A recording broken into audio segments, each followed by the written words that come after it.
Assalamualaikum warahmatullahi wabarakatuh. Waalaikumsalam. Selamat siang masyarakat Pasaman Barat yang berada di Kabupaten Pasaman Barat maupun yang berada di luar Kabupaten Pasaman Barat. Hari ini kita mencoba untuk luaskan informasi untuk masyarakat melalui sistem podcast yang kami perkirakan adalah untuk bisa lebih menyebarluaskan berita-berita pembangunan pemerintah daerah. Sebelumnya kita sudah mencoba menyebarluaskan melalui media sosial, media cetak, media online. Nah, sekarang kita coba tingkatkan dengan melakukan podcast. Podcast ini kita akan membahas dengan isu-isu hangat pembangunan di Kabupaten Pasaman Barat dan kita menghadirkan untuk sebagai narasumber adalah yang berkompeten dalam halnya masing-masing. Hari ini kita undang Bapak Ketua KPU Kabupaten Pasaman Barat, yaitu Bapak Alris Sarjana Pendidikan. Kami ulangi, Al-Haris Sarjana Pendidikan.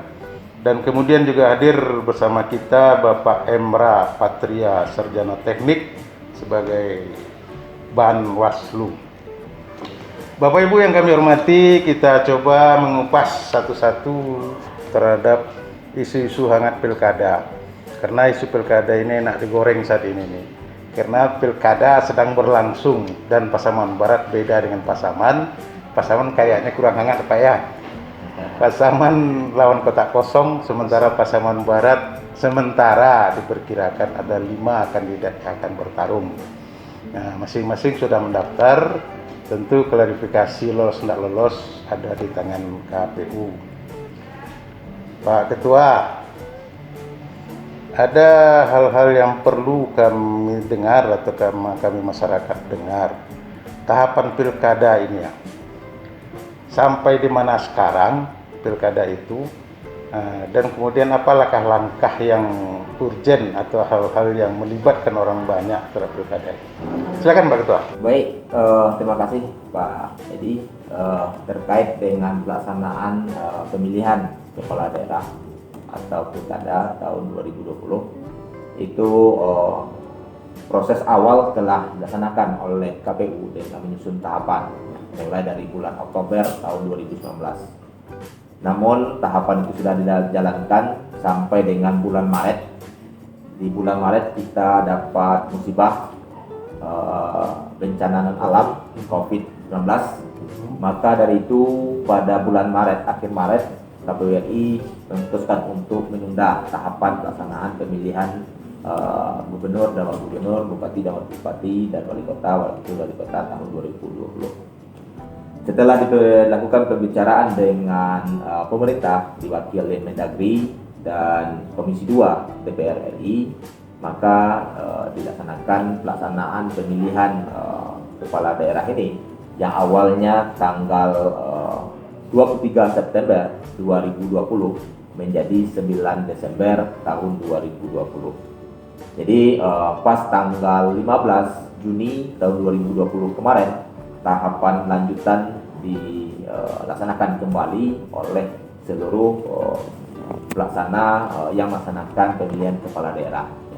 Jadi tahapan-tahapan yang telah dilalui baik itu terkait dengan verifikasi calon perseorangan itu sudah kita tuntaskan, baik itu terkait dengan pencalonan terakhir itu kita menerima pencalon itu tanggal 4 sampai 6 September tahun 2020 dan telah kita lakukan verifikasi awal dan telah lakukan perbaikan tanggal 14 sampai 16 September. Sekarang masih dilakukan verifikasi yang akan ditetapkan pada tanggal 23 September tahun 2020 dan dilanjutkan setelah ditetapkan tanggal 23 September 2020 akan dilanjutkan terkait dengan pengundian nomor urut tanggal 24 dan akan diirisan juga tahapan-tahapan selanjutnya karena sesuai dengan ketentuan 3 hari setelah penetapan calon itu masa kampanye. Berarti masa kampanye itu tanggal 26 September sampai dengan tanggal 5 Desember tahun 2020. Jadi itu tahapan terkait dengan pencalonan. Dari berapa tadi Pak Ketua? Apa? Kampanye? Kampanye mulai tanggal 26 September sampai dengan 5 Desember tahun 2020. Berarti 3 hari masa minggu tenang. Ya, berarti minggu tenang tanggal 6, 7 dan 8 itu minggu tenang. Tanggal 9 kita akan melaksanakan pemungutan suara di TPS. Ya. Dan tahapan selanjutnya mungkin terkait dengan pemutakhiran data pemilih. Ya. Kita di KPU juga telah melaksanakan pemutakhiran data pemilih mulai dari penerimaan DP4 dari Mendagri dan diturunkan ke kabupaten kota oleh KPU RI dan dilanjutkan coplik oleh PPDP kita di tingkat TPS dan terakhir kita telah menetapkan daftar pemilih sementara kita untuk tingkat Kabupaten Pasaman Barat 259.329 pemilih. Bentar Pak Ketua, antara data Kemendagri dengan data terakhir itu ada penambahan atau pengurangan Pak Ketua? Ya, kalau kita terima data Mendagri, data DP4 itu lebih kurang 285 pemilih lebih ya. Tentu kita lakukan pencocokan dan penelitian oleh petugas kita PPDP dan terakhir kita menetapkan itu 259.329 pemilih yang terdiri dari 11 kecamatan, 19 nagari, ya, dan 134 TPS.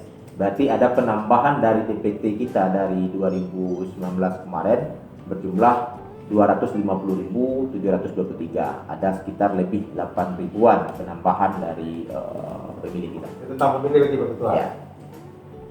Dia punya KTP kita, kemudian dia merantau sampai menjelang pemilu dia pulang. Apa dia berhak memilih atau tidak itu Pak Ketua? Ya. Terkait dengan pendataan sesuai dengan ketentuan bahwasanya data yang kita data itu adalah warga Pasaman Barat yang mempunyai KTP Pasaman Barat. Tentu kalau mereka mempunyai KTP Pasaman Barat tentu kita akan data mereka ya. Tapi kalau KTP-nya luar tentu tidak menjadi kewajiban kita untuk mendata dari pemilih itu. Berarti diasumsikan antara data Kemendagri dengan data Coklis harusnya sama. Kenapa berbeda? Ya. Karena data yang diturunkan Mendagri itu kan ada yang data TNS, ada yang data NS yang kita temukan. Contohnya data yang diturunkan itu telah meninggal dunia, tentu menjadi TNS. Atau tidak ditemukan, ya data itu sudah ada tapi tidak ditemukan setelah kita cross check di lapangan tidak ditemukan, ya. Atau terkait dengan kegandaan, ya. Jadi hal-hal seperti itu yang kita lakukan oleh PPDP di tingkat bawah, melakukan door to door, rumah ke rumah untuk mencek data, menyesuaikan data itu yang kan sifatnya yang kita sebutkan itu kan pengurangan dari data Kemendagri. Ya. Tapi kok hasilnya bertambah? Di mana penambahan kira-kira? Kalau hasil kita tidak bertambah ya, dari DP4 yang 285.000 yang diturunkan itu kan data mentah, data mentah yang diturunkan oleh Mendagri yang perlu kita lakukan pencocokan dan penelitian. Nah, dari pencocokan dan penelitian itu maka kita peroleh data dari 285 itu menjadi 259 pengurangan. Ya, pengurangan. Tapi dari DPT kita sebelumnya naik menjadi sekitar 8 ribuan. 8 ribuan. Nah, kemudian datanya Pak Ketua. Ini kan sementara. Kenapa dicap sementara? Apa kimia kategorinya kok dikatakan sementara? Terkait dengan data yang kita umumkan adalah data sementara, tentu dalam proses untuk menjadi DPT perlu masukan dan tanggapan dari masyarakat. Karena tidak bisa dilakukan oleh KPU sendiri tanpa dukungan oleh masyarakat untuk mencek data yang telah kita umumkan. Bagi yang belum terdaftar, tentu kita berharap untuk proaktif untuk menyampaikan kepada petugas kita di tingkat PPS atau PPK atau KPU dengan membawa KK-nya dan KTP-nya dan mengisi formulir A1A KWK yang telah kami sediakan. Dan tanggapan untuk DPS ini mulai dari tanggal 19 September sampai dengan 28 September. Kami menerima itu. Berarti ada 10 hari? Ya, 10 hari. 10 hari. buktinya kita lihat berupa nama kita termasuk di dalam pemilih di mana Pak Ketua? Ya, bisa kita lihat di data yang telah diumumkan oleh petugas kita di tingkat TPS. Kita menempelkan. Berarti ada dekat BPS Ya. itu melampirkan. Ya, kita Kopi. hard copy-nya kita tempelkan di setiap TPS masing-masing tempat strategis dan juga ada di kantor wali negari. Nah, kita tempel seluruhnya. Yang berupa hard copy. Ya, dan bisa juga dicek di www.lindungi hak pilih. www.lindungi hak pilih. Ya, kpu.id itu. Ya, itu kan bisa kita cek. Ya. Kita ulangi. www.lindungi hak pilihmu. Hak pilihmu. Ya. Nah, kpu.go.id. Itu yang bisa kita cek itu data kita. Sehingga apabila data kita belum keluar atau tidak terdata, tentu kita berharap untuk melaporkan kepada petugas kita di tingkat PPS dan bisa juga PPK dan bisa langsung ke KPU. Kita membuka posko itu sampai dengan tanggal 28. Langsung orangnya atau bisa melalui dorong atau negara? Ya, kita berharap langsung orangnya, tentu dengan membawa KTP aslinya dan kakaknya. Mana tahu mereka tidak terdata, ternyata KTP-nya bukan KTP di Pasaman Barat. Itu kita atau berharap. bisa juga tim ses mereka masing-masing kandidat ini mengumpulkan untuk daftarkan, bisa. Kita berharap yang proaktif sendiri itu yang kita harapkan. Individunya. Tidak, ya, Tapi kalau melalui tim ses mereka merasa dukungan mereka tidak terdaftar, mereka bawa bisa. Bisa, boleh. Tidak menyalahi aturan. Yang penting kita berharap warga Pasaman Barat yang telah memenuhi kewajiban untuk menggunakan hak pilih itu terdata. Ya. Nah, itu yang kita harapkan kepada kita semua, baik itu kita sebagai penyelenggara tingkat KPU sampai jajaran tingkat bawah TPS dan begitu juga kepada masyarakat proaktif kita semua. Kejadian pemilu-pemilu sebelumnya Pak Ketua. Kita masih ingat kejadian pemilu-pemilu sebelumnya, mereka terdata tapi tidak dapat surat panggilan. Nah, sementara mereka nanti pergi mendaftar dengan surat cadangan habis. Jadi mereka tidak memilih. Nah, bagaimana polisi untuk mengantisipasi itu Pak Ketua? Ya, tentu kita berharap untuk ke depan tentu data ini sangat penting karena berimbas kepada logistik yang akan kita sediakan. Terkait dengan itu, baik itu surat suara dan lain sebagainya, itu kan 2,5% dari untuk pilkada ini, 2,5% dari cadangan. Ya. Kalau kemarin 2%, ya. Kalau pilih kemarin 2% dari DPT. Itu kita berharap kepada kita semua, karena namanya data kita adalah data DPS, data sementara, kita berharap untuk proaktif, baik itu kita sebagai penyelenggara menyampaikan kepada masyarakat, pemerintah daerah juga seperti itu menyampaikan kepada masyarakat, partai politik juga berperan untuk menyampaikan itu, dan masyarakat, tokoh masyarakat juga berperan untuk menyampaikan itu, sehingga segala lini kita berharap untuk saling menyampaikan apakah mereka terdaftar semua, surat cadangan tidak terpakai. Ya. Nah, ini kasus juga nih, pemilu sebelumnya terjadi mobilisir, menggerakkan massa seperti mahasiswa dipulangkan, memilih satu kandidat. Itu boleh atau tidak? Ya, terkait dengan mobilisasi massa, kalau warga Pasaman Barat telah terdata di DPT, tentu mereka memiliki hak untuk menggunakan pilihnya, tapi kalau mereka tidak warga Pasaman Barat dan tidak mempunyai KTP Pasaman Barat, itu tidak mempunyai hak untuk memilih. Tapi bisa saja mereka mahasiswa kita yang di Padang atau dimanapun dia dipulangkan, yang mereka sudah mempunyai KTP ataupun terdaftar ataupun belum, bisa memilih begitu ya. Oke Pak Ketua, tahapan ini ribut-ribut lagi Pak Ketua tentang masalah pemilu pasal 221A kalau nggak salah saya itu, tentang Perpu pengunduran pilkada. Ini ribut-ribut Pak Ketua. Masyarakat kita juga berpikir-pikir apa iya apa enggak nih kan, gimana ketegasan Pak Ketua? Baik, terkait dengan Perpu nomor 2 tahun 2020, itu adalah penjabaran tentang pelaksanaan pemilihan tanggal 9 Desember tahun 2020. Karena di Undang-Undang Nomor 10 tahun 2010 itu menjelaskan pelaksanaan pemilihan kepala daerah atau pemilihan kepala daerah itu dilaksanakan pada bulan September. Jadi payung hukum untuk merubah itu belum ada. Sehingga keluar Perpu menjelaskan pelaksanaan pemilihan serentak itu dilaksanakan bulan Desember. Jadi itu konsepnya Perpu Nomor 2 itu memperkuat untuk pelaksanaan tanggal 9 Desember tahun 2020. Tentang peralihan itu Pak Ketua? Kalau terkait dengan peralihan sampai saat sekarang ini belum ada pembicaraan karena keputusan itu adalah keputusan KPU, Mendagri dan Komisi 2. Berarti ayat peralihan itu memberikan peluang kepada KPU untuk mengatur sendiri ya kalau seandainya keadaan darurat. Tidak perlu lagi Perpu gitu Pak Ketua ya. Itu cadangan.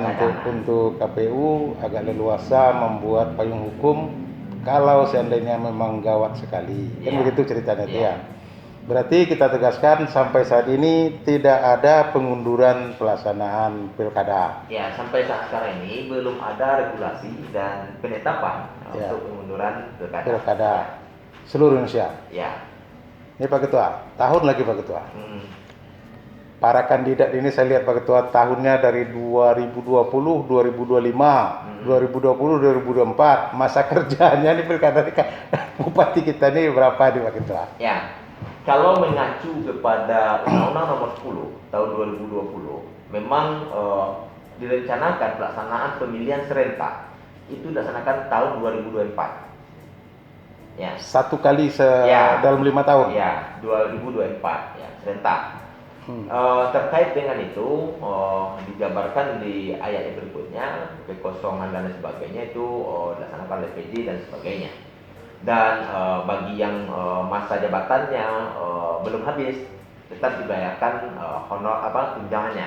Tunjangan sampai 5 tahun. Ya, 5 tahun. Cuma tidak bekerja. Ya. Namun pada saat sekarang ini kita juga mengikuti perkembangan tentang pembahasan tentang undang-undang pemilu ini. Karena undang-undang pemilu akan digabungkan antara undang-undang pemilu dengan undang-undang pilkada. Akan digabungkan jadikan satu. Ya. Kemarin kan sudah satu tuh legislatif dengan presiden. Presiden dengan legislatif sudah jadi satu. Tahun 2017. Undang pilkada terpisah. Ya. Dan sekarang melakukan pembahasan tentang digabungkan seluruhnya.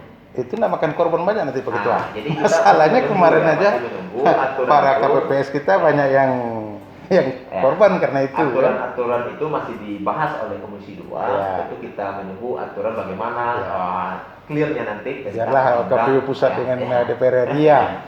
Yang jelas sekarang masa jabatannya 4 tahun. Ya, masa proses kalau Undang-Undang 10 sampai 2024. Sampai 2024 kita pemilu lagi. Ya. Yang bapak-bapak kita yang ikut sekarang dipastikan sampai saat ini regulasinya sampai 4 tahun. Ya Pak Ketua ya. Kasihan itu Pak Ketua ya. Tentu kita mengikuti regulasi. Iya. Tapi ada ceritanya Pak Ketua. Putusan MK mengatakan bahwasannya itu dikembalikan itu hak dari kandidat karena diatur oleh Undang-Undang Dasar sekali 5 tahun. Gimana kabarnya tentang pelaksanaan putusan MK itu Pak Ketua? Terkait dengan putusan MK memberikan peluang kepada pembuat regulasi. Ada 6 tidak salah bentuk metode pemilu dilaksanakan. Ada yang model kemarin yang kita laksanakan 2019 ya serentak. Sambil minum Pak Ketua.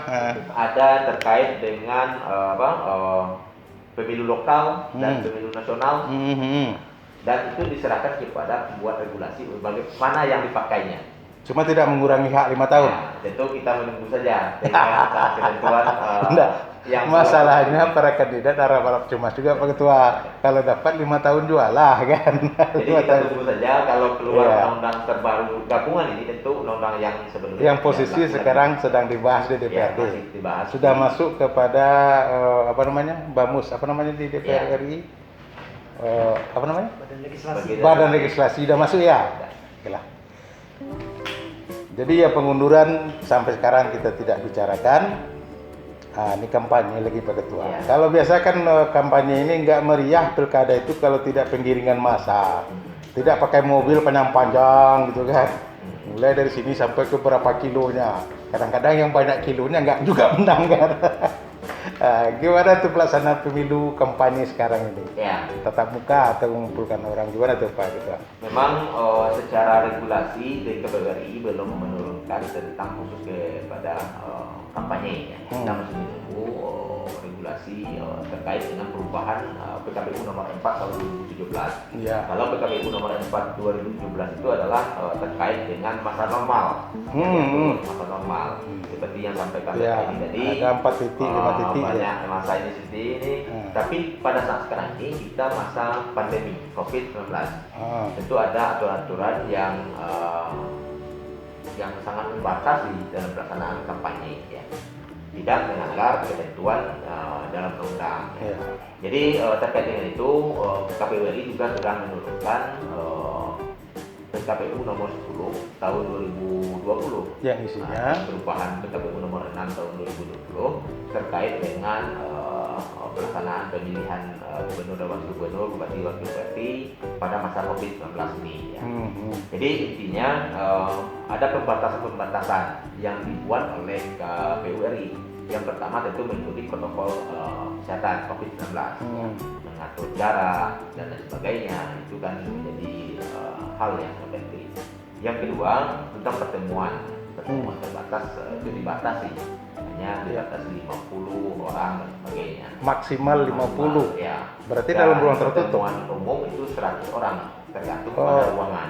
Ada juga kita melakukan rapat umum ya, rapat umum namanya kan. Cuma dibatasi hanya 100 orang. 100 orang. Dan untuk itu tentu sesuai dengan ketentuan Bapak Paslon harus berkoordinasi dengan pihak kepolisian dan dinas kesehatan dan tim COVID.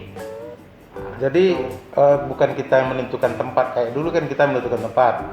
Di Ujung Gading lapangan itu, ini di lapangan ini, di Pasaman Baru, di Simpang 4 lapangan Pasaman Baru kan. Untuk pertemuan yang 100 orang itu mereka yang mencari tempat lalu mengusulkan atau kita yang mencarikan? Ya, terkait dengan pertemuan rapat umum, kita belum masih menunggu regulasi tentang rapat umum ya. Kalau terkait dengan tatap muka dan pertemuan terbatas itu yang diatur secara intern oleh PKPU nomor 10 tahun 2020 ini ya. Jadi terkait dengan itu tentu pembatasan-pembatasan sesuai dengan ruangan itu kita berharap, karena kita berharap kepada calon kepala daerah ini tentu bagaimana juga bisa mengatasi COVID-19 ini ya. Kita tahu sama paham bahwasannya beban berat kita baik itu kami sebagai negara dari masa COVID ini adalah bagaimana memutus mata rantai COVID-19 ini. Pilkada selesai. Ya. COVID makin menurun, pilkada selesai. Ya, itu kita harapkan. Cuma permasalahannya Pak Ketua, sanksinya terhadap kandidat gimana nih kalau melebihi kayak kemarin pendaftaran kan ramai sekali. Sanksi itu nanti kita Pak Panwas nanti ya. Ada terkait dengan sanksi. Tentu bagaimana kemarin kita juga mengikuti rakor dengan Mendagri ya, dengan Menko Polhukam, bagaimana ketegasan dari pemerintah terkait pasca pendaftaran kemarin. Kita lihat rata-rata di mana-mana pendaftaran itu ramai.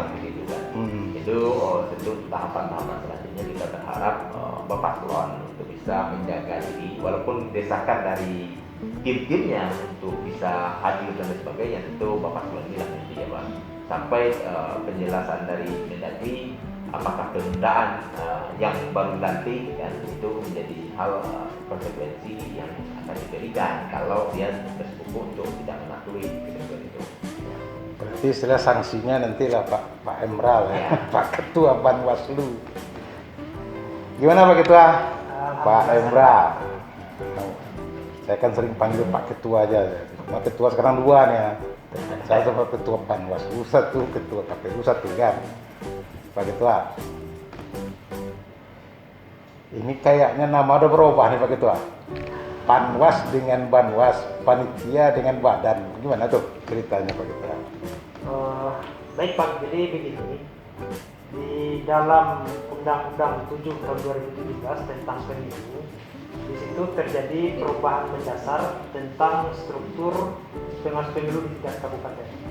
Jadi kalau sebelum Undang-Undang 7 tahun 2017 itu diundangkan atau berlaku, di tingkat kabupaten ke bawah, kecamatan, itu status atau badan penyelenggara pengawasan pemilu itu bersifat ad hoc dengan bentuk kepanitiaan. Makanya sampai dengan sekarang masih berlaku di kalangan masyarakat kita kata-kata panwas, tapi kami mencermati atau mengkategorikan panwas itu bukan dalam kategori panitia pengawas, tapi adalah pengawas. Nah, jadi mungkin dipersingkat, kalau bagaimana Pak Panwas. Waktu panitia berapa bulan umurnya Pak Ketua?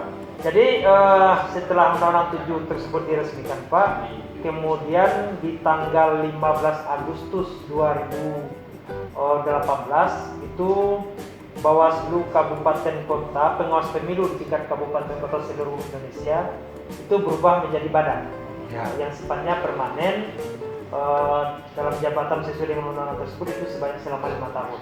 Berarti sama dengan Pak KPU.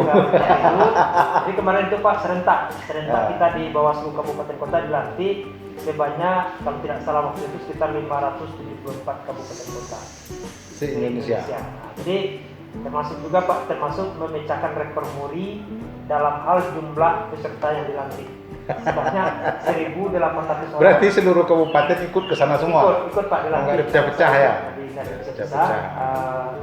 Terhitung mulai tanggal 15 Agustus 2018. Ya.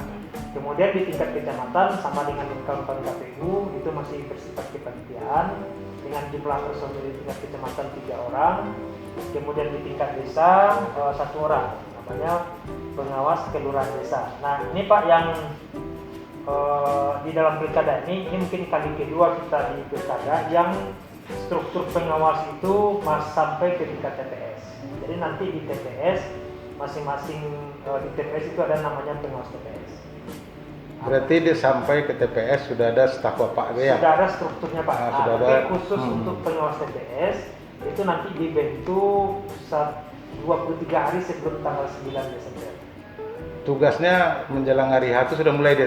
Sudah Pak. Jadi 23 hari menjelang hari pemungutan suara, salah satu tugasnya tentu melaksanakan pengawasan yang berkaitan dengan di TPS tadi. Misalnya kan logistik surat suara, kemudian pembentukan KTPS dan segala macamnya dengan ruang lingkup di TPS, terutama pada saat hari pemungutan suara.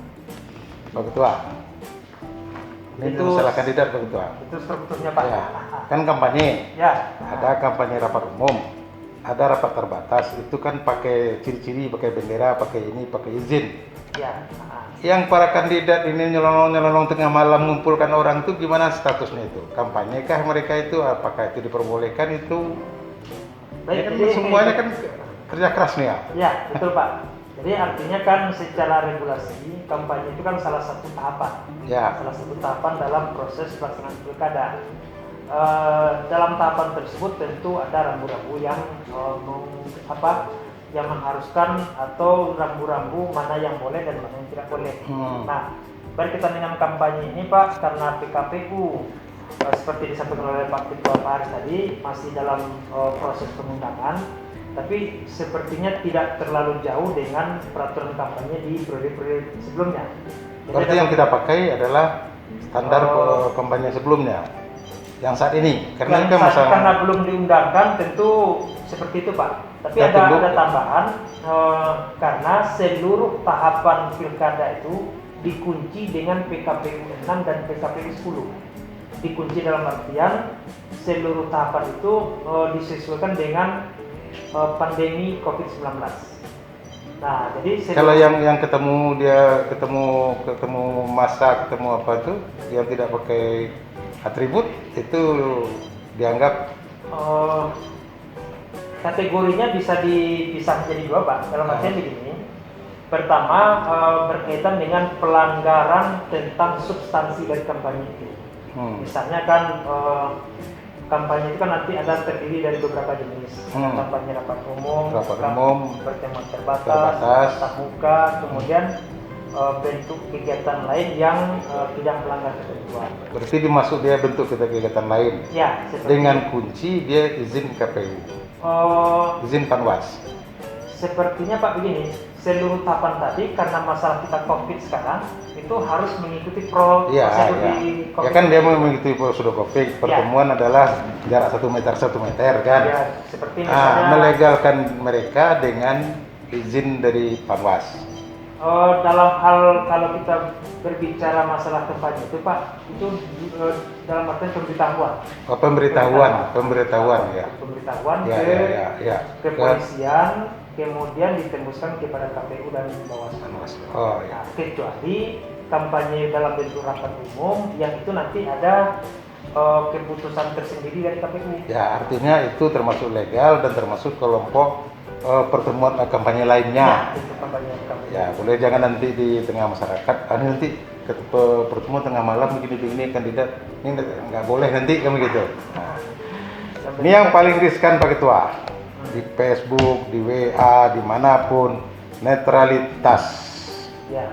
Netralitas ini ya banyak netralitas ini dari kita PNS atau netralitas lain.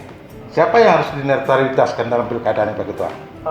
Baik Pak, jadi di dalam hal berkaitan dengan kampanye, di dalam pasal 71 Undang-Undang 10 tahun 2016 itu ada larangan-larangan bahwa pihak-pihak yang dilarang ikut serta dalam kampanye tersebut antara lain ASN atau PNS, kemudian TNI Polri, kepala desa yang tidak boleh mengeluarkan atau menyatakan tindakan atau sikap yang menguntungkan atau merugikan salah satu pasangan calon. Nah, itu kan sudah masuk dalam kategori kampanye. Nah, ini masalahnya Ketua. Nah, TNI Polri oke lah, dia tidak punya hak suara. Ya, Kami PNS pun punya hak suara. betul Pak. Nah, kenapa kok nggak boleh pula kami ikut kampanye? Nah, jadi di sini yang dimaksud dengan pasal 71 tadi itu kan melakukan perbuatan atau sikap yang mendukung, yang menguntungkan atau merugikan salah satu pasangan calon. Ya, Nah, itu kan dalam posisi hanya sindiran itu kan. Ya. Sekarang kenapa kok PNS tidak boleh hadir kampanye sementara dia punya hak? Nah, begini Pak, di samping undang-undang tentang pilkada yang secara spesifik tadi, Undang-Undang 10, tentu Bawaslu juga diberi kewajiban untuk mengawasi pihak-pihak tadi dalam artian memakai peraturan-peraturan perundangan yang lain. Nah, jadi dilihat misalnya berkaitan dengan PNS atau ASN, di pelanggaran yang terjadi tersebut mengacu kepada peraturan pemerintah tentang kode etik atau tentang ASN itu sendiri. Ya, sekarang kan gini Pak Ketua. ASN itu kan jabatan, Ya, ya kan? Jabatan. Dan kami pegawai negeri ini kan dikontrak 8 jam sehari kewajiban. ya. Dan malam tidak PNS lagi, kami orang pribadi kan. Betul. Hari Sabtu Minggu kami orang pribadi. Mm-mm. Apa enggak boleh tuh di hari-hari perai kayak begitu tuh yang kita tidak terikat pekerjaan untuk mendukung satu idola lah kan? Gimana coba gitu lah? Jadi begini Pak, di dalam ketentuannya yang berkaitan dengan netralitas tadi, sepanjang tidak memakai atribut, tidak menggunakan fasilitas walaupun dia PNS, misalnya kan seperti seseorang yang statusnya PNS ikut kampanye diperbolehkan sepanjang tidak memakai atribut KPNS-annya dan tidak melakukan tindakan atau gerakan yang mendukung. Ya, berarti PNS boleh kampanye sepanjang tidak beratribut PNS. Boleh mengikuti kampanye. Ya, Ya. dan tidak jam dinas. Ya. Ya. Boleh mengikuti kampanye. Ngelek aja kok dilarang Pak Ketua. Nah, begini Pak. HP pribadi dia Pak Ketua. Betul. Jadi Pak, sesuai dengan ketentuan tentang ASN atau PNS, baik peraturan pemerintah ataupun undang-undang tentang ASN, kita mengajunya ke situ. Nah, termasuk kalau pada saat pelaksanaan pileg kemarin ada surat edaran dari Menpan RB yang menegaskan itu. Nah, jadi dalam hal misalnya PNS atau ASN dan yang menyatakan mendukung, jadi pedomannya ke situ nanti Pak. Pedomannya ke situ. Kita kan cuma apa yang digariskan oleh regulasi itu yang kita pedomani. Berarti bagi Pak Ketua tidak masalah, cuma bagi Ombudsman yang masalah ini ya. Bukan begitu. Artinya begini, karena berkaitan dengan pelaksanaan pemilu atau pilkada, salah satu tugas pengawasan itu melaksanakan ketentuan lain sesuai dengan peraturan perundang-undangan yang lain. Nah, itu masuk ranah pengawasan Bawaslu, Pak. Ya. Kan kami takut nih Pak Ketua. Ya. Kemarin terpaksa HP saya ini saya bongkar. Apa ada saya nge-lag nih. Nanti kecolongan kan. Kena panggil-panggil pula kan. Sampai sejauh ini nge-lag kena gitu Pak Ketua ya. Ya, dalam artian ini Pak, tentu kita lihat secara substansinya nanti gitu kan. Ya. Misalnya kan apakah kategori tersebut termasuk kategori mendukung, tapi secara umum melakukan perbuatan atau tindakan yang menguntungkan atau merugikan. Ya kan nge-lag, ini kan satu kandidat pergi pertemuan sana. Para tim sukses kan memasukkan ke Facebook. Facebook Ya. sekarang kan isinya itu aja nih tuh. Iya. Itu aja isinya. Berlomba-lomba para tim ses itu kan. Nah, ada sekali-sekali kita melek gitu kan. Atau HP karena rumusnya apanya sudah diketahui sama orang saya keluarga, anak kadang-kadang nge-lag kan. Nah, jadi itu termasuk salah begitu ya? Ya, itu termasuk pelanggaran. Pihak-pihak atau tindakan-tindakan yang dianggap tidak netral. Tapi di dalam dia berkampanye, hadir kampanye, tidak pakai atribut, Ya. itu tidak masalah. Masalah. Kalau mobil pribadinya dikasih merek-merek, Nah, itu kan berarti Pak, kita kembalikan lagi, artinya dia melakukan sebuah tindakan. Nah, Kena juga. karena ASN atau PNS tersebut, dia kan melekat secara individual Pak, secara Oh, pribadi. gitu. Nah, kalau jam kerjanya memang, tapi kalau statusnya tentu melekat kepada, artinya begini, misalnya dia PNS, kemudian malam boleh memakai kendaraan yang Sambil minum, Pak Ketua. ada atributnya. Kan seperti Boleh, itu. boleh itu ya? Nah, boleh Pak, karena Hah? dia melekat kepada pribadi PNS-nya. aku hadir di kampanye boleh?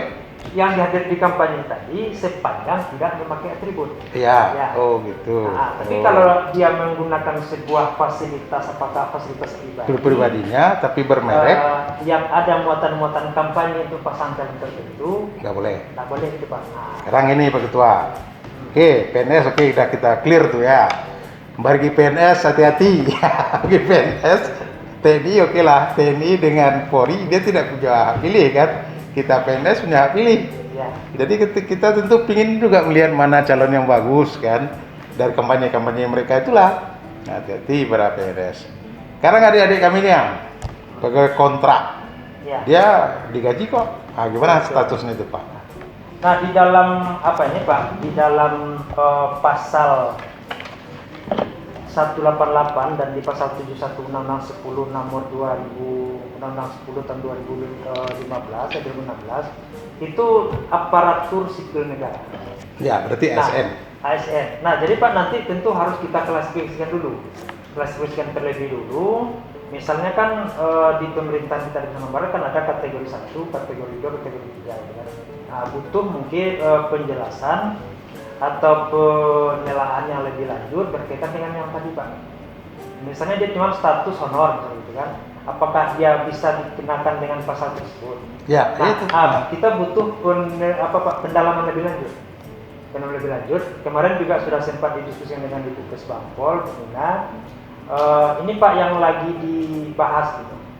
Karena KASN-nya tersebut apakah berkaitan dengan pemberian gaji saja atau berkaitan dengan siapa yang mengeluarkan SK? SK ya. Gitu. Jadi itu yang masih menjadi menjadi bahan-bahan kajian karena memang tidak bisa kita pungkiri di beberapa instansi yang status pegawai kontrak itu kan masih banyak. Banyak. Itu sedang kita dalami. Sekedar informasi Pak Ketua, untuk Pemda Pesawaran Barat hampir sama banyak ASN dengan pegawai kontrak Pak Ketua. Apalagi di guru-guru Pak Ketua. Ya betul. Di guru-guru itu ada bos kan. Iya. Bos itu digaji dengan 200.000, dia sudah guru dia kan. Dan guru dia tentu banyak dia.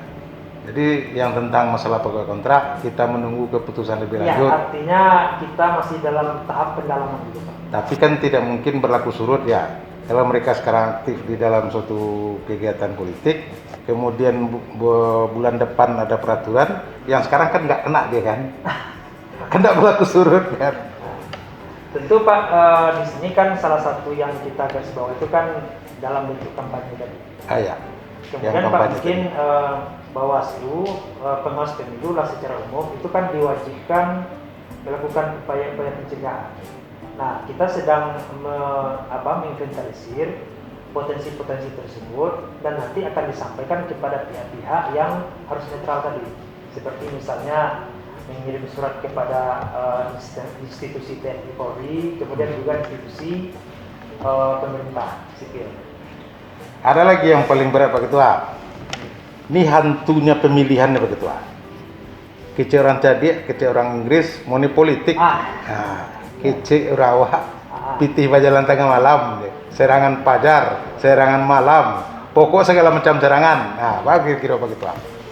Jadi gini Pak, kita berharap proses money politik ini untuk pilkada ini bisa ditekan seminimal mungkin. Karena apa? Karena begini, ini juga penting untuk kita bersama. Di dalam undang-undang pilkada, yang menerima dan yang memberi sama-sama dikenai sanksi. Jadi kalau misalnya saya sebut seorang kandidat memberikan kepada masyarakat si A, kemudian dari proses dan itu terbukti saya kena, dan si A yang menerima tadi juga kena sanksi gitu Pak. Kalau ini Pak Ketua, kandidat mengundang orang, kemudian di saat itu dia ngasih ongkos pulang, beli minyak, kena tidak Pak Ketua? Itu Pak nanti bisa kita cermati berkaitan dengan regulasi-regulasi kampanye. Nah, sebagai perbandingan, pada saat pileg kemarin itu kan ada diperbolehkan dalam hal transportasi. Ya, nah, karena orang datang kan, ya, pulangnya di waktu acara dia dikasih makan. Ya, karena melewati siang lah kan. Kemudian pulangnya masyarakat kan nggak punya uang tuh beli minyak. Dikasih transport atau apa. Ya. Kita menunggu Pak dari peraturan KPU masih atau dibolehkan atau regulasinya. Karena untuk kita bandingkan dengan pileg, kalau di pileg kan ada ketentuan bisa diberikan uang transport sesuai dengan standar daerah kan itu Pak harusnya sesuai dengan standar daerah masing-masing. Nah, untuk pilkada PKPU tentang kampanye tentu kita kasih lagi Pak. Artinya sementara kita bersangka baik, kita pakai pileg gitu Pak ya? Karena regulasinya berbeda Pak, tentu harus kita pakai regulasi pilkadanya. Tapi gitu. ini sebagai perbandingan. Cuma sampai sekarang belum ada penjelasannya. Belum kita masih mungkin dari Pak Aris, dari KPU juga sedang menunggu regulasi tentang PKPU kampanye tadi. Sekarang ada pula lagi Pak Ketua. Ini masalah ini money politik ini seru deh. Dia cuma simpatisan. Ya. Dia tidak terikat dalam tim. Tapi dia sayang pada kandidat itu. Tanpa seizin kandidat itu, dia ngasih orang duit untuk suruh pilih kandidat itu. Nah, gimana tuh Pak Ketua? Nah, tentu kita lihat kembali Pak pasal-pasalnya dulu. Karena begini, ada kalau ketentuan di pasal tersebut setiap orang, tentu dia terjerat setiap orang. Tapi kalau dalam ketentuan pasal tersebut cuma ditujukan kepada tim kampanye atau ditujukan kepada pasangan calon, nah di situ persoalannya Pak. Jadi kondisi pilkada sekarang? Kita lihat dulu pasalnya Pak.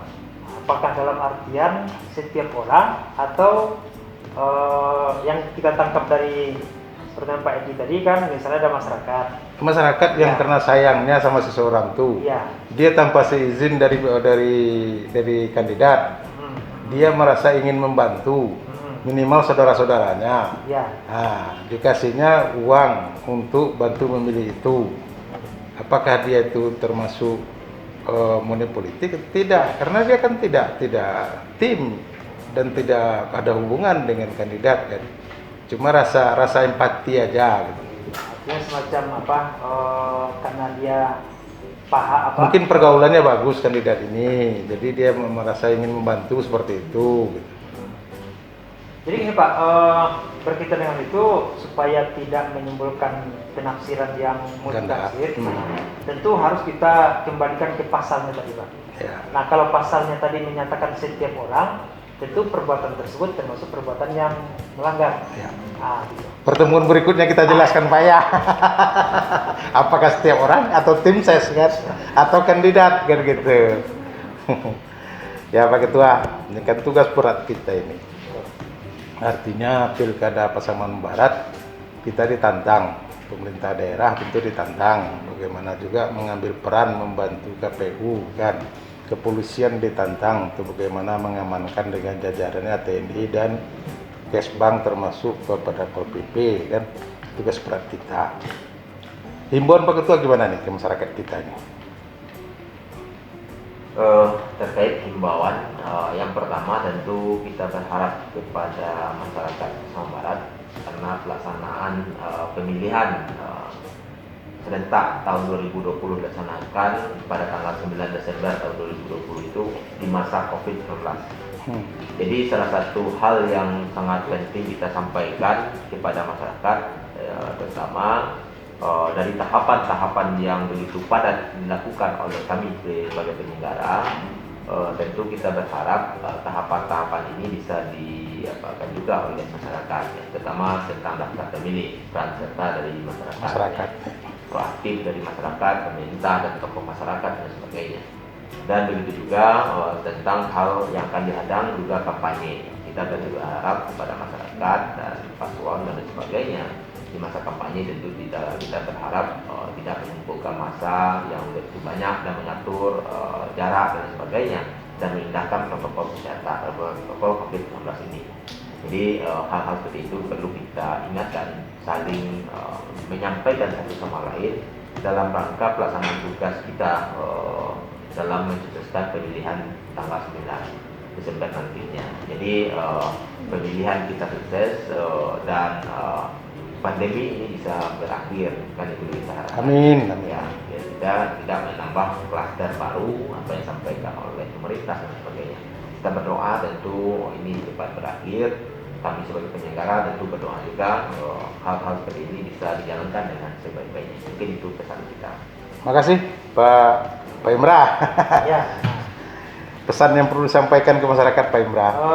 Baik Pak, begini, jadi menarik tadi yang terakhir Bapak kita diskusikan berkaitan dengan warga masyarakat tadi. Itu di pasal 187 Pak yang dikenakan itu setiap orang. Waduh. Jadi bukan tim kampanye, bukan pasangan calon. Pokoknya setiap orang yang membantu, orang yang dengan sengaja melakukan perbuatan melawan hukum, menjanjikan atau memberikan uang atau materi lainnya sebagai imbalan kepada WNI baik secara langsung ataupun tidak langsung. Kalau tidak pakai uang boleh. Tentu itu dalam bentuk kampanye. Iya, misalnya dia diskusi di Lapau, kita begitu tuh. Ya. Bisa ya. Cuma yang pakai ujung-ujungnya benda, uang, yang melakukan perbuatan menjanjikan atau memberikan uang. Itu kena dis. Yang dikenakan kandidatnya atau dia? Yang orangnya tadi Pak, pelaku orang tadi itu. Sanksinya pidana. Saksinya pidana. Ancamannya Pak tidak main-main, 36 bulan sampai 72 bulan. 72, 5 tahun itu? 36 bulan sampai 72 bulan. Kan 5 tahun tuh? 3 tahun sampai 6 tahun. 36 sampai 6 tahun bahaya. Ya.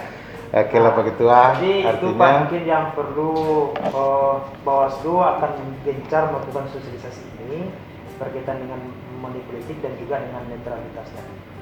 Kemudian Pak mungkin izin sedikit menghimbau kepada masyarakat kita ini berkaitan dengan pemutakhiran daftar pemilih.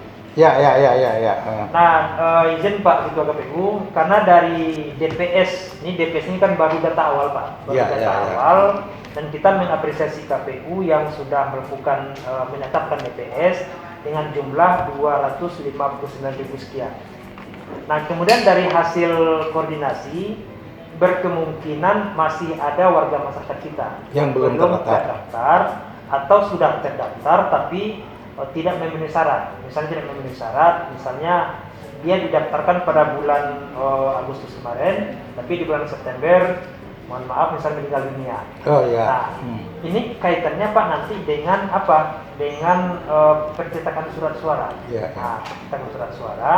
Jadi kami juga menghimbau pada kesempatan ini kepada masyarakat kita seperti disampaikan oleh Pak Ketua KPU tadi untuk melakukan pengecekan apakah nama kita sudah terdaftar atau belum di dalam DPS tadi, karena kesempatan itu masih cukup panjang agar kita bisa terdaftar sebagai pemilih. Baiklah Pak Ketua, kami rasa untuk mengatasi atau menjawab isu-isu krusial tentang pilkada sudah kita jawab.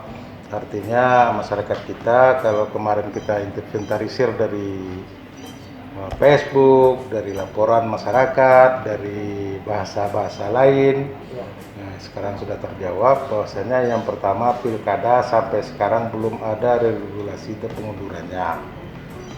Kemudian tentu semuanya tahapan melalui pakai protokol COVID-19, baik pertemuan terbatas, pertemuan umum dengan jumlah yang telah ditentukan. Kemudian hal melanggar daripada kegiatan ini, netralitas pegawai negeri itu sudah menjadi harga mati. Artinya pegawai negeri dia sebagai individu, berarti dia jadi pegawai 24 jam. Dia dikenakan aturan tentang masalah pilkada ini, tidak boleh menguntungkan salah satu kandidat atau ikut terlibat dalam kandidat itu. Kemudian hal-hal lain sudah sama kita dengar. Mudah-mudahan pertemuan ini bermanfaat, dan nanti kalau ada isu-isu hangat lagi, kami mohon kehadiran Pak Ketua Panwas dan Pak Ketua KPU untuk bisa kita sampaikan kepada masyarakat. Makasih. Assalamualaikum warahmatullahi wabarakatuh.